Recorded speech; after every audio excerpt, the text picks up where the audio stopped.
saudação a você que faz parte do nosso grupo de músicos da Diocese da Campanha, onde nós realizamos a nossa formação. E agora, depois de nós já passarmos pelos ritos iniciais, passarmos pela liturgia da palavra, agora nós vamos iniciar a liturgia eucarística, esse momento tão importante das nossas celebrações, no qual nós vamos então fazer memória da última ceia de Jesus, das palavras da última ceia, das ações da última ceia, e sendo isso parte integrante do mistério pascal de Jesus, sua paixão, morte e ressurreição. Às vezes nós pensamos que o padre faz memória, realiza os gestos que Jesus realizou no momento da consagração. Mas eu gostaria de dizer para você que não é ali naquele momento que acontecem os gestos. Toda a liturgia eucarística, do começo ao fim, trabalha estes gestos realizados por Jesus na última ceia. Se você tomar a sua Bíblia, você pode procurar nos evangelhos de Mateus, Marcos, Lucas e na carta de São Paulo aos Coríntios. Você vai encontrar, durante a última ceia, os mesmos gestos que Jesus realizou. E são 4. Ele tomou o pão, ele deu graças, ele partiu o pão e ele deu aos discípulos. Com o cálice de vinho, ele fez a mesma coisa. Tomou o cálice, deu graças e o deu a seus discípulos. Bom, a liturgia eucarística ela vai ser toda moldada nesses gestos, de modo que, no momento da apresentação das ofertas, o sacerdote toma o pão e o cálice com vinho em suas mãos, como Jesus fez na última ceia. A palavra Eucaristia significa ação de graças, dar graças. A oração eucarística, ela num todo, corresponde ao momento em que Jesus deu graças. O sacerdote parte o pão no momento do Cordeiro de Deus, como Jesus partiu o pão na última ceia. E o pão e o vinho, o corpo e o sangue de Cristo é oferecido aos fiéis no momento da comunhão. Repetindo o gesto que Jesus fez na última ceia, de dar o pão, de dar o cálice, passar o cálice com vinho aos seus discípulos. Lembro a você, meu irmão, minha irmã, que a missa e que esses gestos da liturgia eucarística não é mera teatralidade, mas é uma forma orante de se repetir os gestos que Jesus fez na última ceia. E nesses gestos você encontra ali o mistério da sua paixão, morte e ressurreição. O vídeo de hoje, além de fazer essa introdução à liturgia eucarística, vai tratar do primeiro momento dela, o rito da apresentação das ofertas, que erroneamente a gente chama de ofertório. O ofertório, no próximo vídeo, nós vamos explicar em que momento da missa ele acontece, e não é nesse momento da apresentação das ofertas.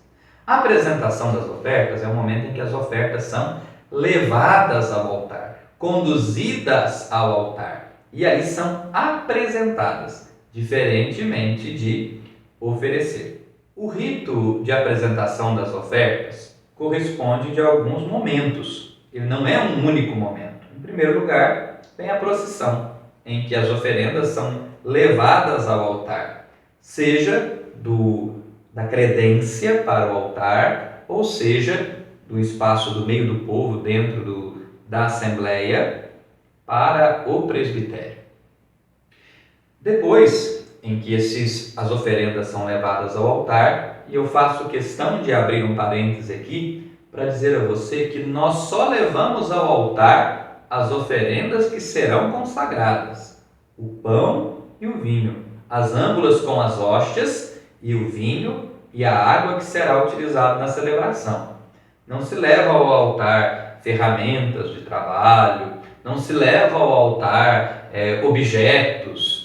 Você leva ao altar estas realidades, abrindo algumas exceções para a procissão de alimentos. quando esses alimentos serão doados para os pobres, né? E é nesse momento que nós fazemos também a coleta do dinheiro, dos dons, para ser oferecido tanto aos pobres quanto para a manutenção da comunidade paroquial, da comunidade de fé. Quando as oferendas são levadas ao altar, vem o segundo momento, a preparação da mesa, né? O sacerdote, ou acólito, ou diácono, ele vai abrir o corporal, vai colocar sobre a mesa aqueles dons que foi oferecido. Em seguida, nós vamos ter a elevação do pão. O padre vai tomar em suas mãos a patena com o pão e vai rezar uma oração, a qual será tampada, escondida pelo canto. Não tendo canto, as pessoas vão ouvir. E essa oração que o padre reza é a seguinte: Bendito sejais, Senhor Deus do Universo, pelo pão que recebemos de vossa bondade, fruto da terra e do trabalho humano que agora vos apresentamos e para nós se vai tornar pão da vida. Quando não há canto, se responde: Bendito seja Deus para sempre. Em seguida, o diácono ou o presidente vai preparar o cálice, vai colocar o vinho e uma gotinha de água, que representa, essa gotinha de água representa toda a humanidade mergulhada na divindade de Cristo. E enquanto é colocada essa gotinha de água, é dito: pelo mistério deste vinho e desta água, possamos participar da divindade do vosso Filho, que se dignou assumir a nossa humanidade. Veja que beleza! Aquela gotinha de água representa a nossa humanidade na divindade de Cristo. Em seguida, vem o momento da elevação do cálice. O sacerdote toma o cálice nas mãos e reza esta oração, como ele fez com o pão. Bendito sejais, Senhor Deus do Universo, pelo vinho que recebemos de vossa bondade, fruto da videira e do trabalho humano, que agora vos apresentamos e para nós se vai tornar vinho da salvação. Não tendo canto, haverá a seguinte resposta: Bendito seja Deus para sempre. Em seguida, o sacerdote vai fazer uma oração especial, aonde ele vai se colocar de coração contrito diante do mistério que ele vai celebrar. Então, naquele momento, ele se inclina e reza: De coração contrito e humilde, sejamos, Senhor, acolhidos por vós, e seja o nosso sacrifício de tal modo oferecido que vos agrade, Senhor nosso Deus. Por fim, ele vai lavar as mãos com um pouquinho de água e vai dizer: Lavai-me, Senhor, das minhas faltas e purificai-me do meu pecado. Esse gesto de lavar as mãos é um gesto antigo que entrou dentro da liturgia para que o padre pudesse lavar as mãos mesmo, porque antigamente as pessoas traziam as oferendas e era o sacerdote que recebia essas oferendas. Animais, ofertas de grãos, plantas, né, para alimentação, né, verduras, né? Então ele recebia tudo isso, ficava com a mão suja, né? Então era necessário lavar as mãos para tocar nas oferendas. Hoje o gesto é muito mais de purificação. Bom, e agora chegamos então na realidade do canto. O que nós cantamos nesse momento? Em primeiro lugar, como eu dizia, que este não é um momento de ofertório, mas é um momento de apresentação das oferendas, onde as oferendas são apresentadas e não oferecidas. Oferecer é uma outra realidade.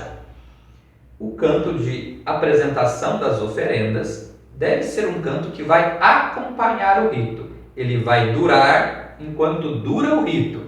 E ele não tem que necessariamente falar de pão e vinho. Ele tem que estar inserido no tempo que nós estamos celebrando.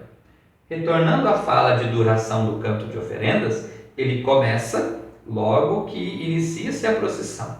E ele encerra assim que o padre tenha lavado as mãos, ou caso haja turíbulo, assim que tenha cessado a assembleia. Se você está na estrofe, você termina a estrofe, canta o refrão e conclui o canto. Se você está no refrão, canta-se o refrão e não inicia outra estrofe. Este canto de oferendas é um canto que nos dá mais liberdade. Pode ser apenas um fundo musical, ele pode durar apenas durante a procissão, no momento em que o padre vai elevar o pão e elevar o cálice. Pode-se deixar o padre rezar, pode ser combinado que o padre reze, né, para as pessoas poderem participar, ouvir a oração que o padre faz. Né? O canto das oferendas pode ser um canto cantado a mais vozes, porque a Assembleia não tem obrigação de participar desse canto. Por quê? O que é o mais importante no momento das oferendas? É visualizar o que está acontecendo. O mais importante é ver as oferendas serem apresentadas, serem levadas ao altar e serem elevadas. Né? O mais importante é as pessoas olharem nas mãos do sacerdote e ver o padre fazendo como Jesus fez, tomando o pão em suas mãos, tomando o cálice em suas mãos. Espero que você tenha compreendido o verdadeiro sentido desse momento das oferendas, e possa ter aproveitado para compreender um pouquinho mais sobre esse canto, que é tão importante em nossas celebrações. Deus abençoe você.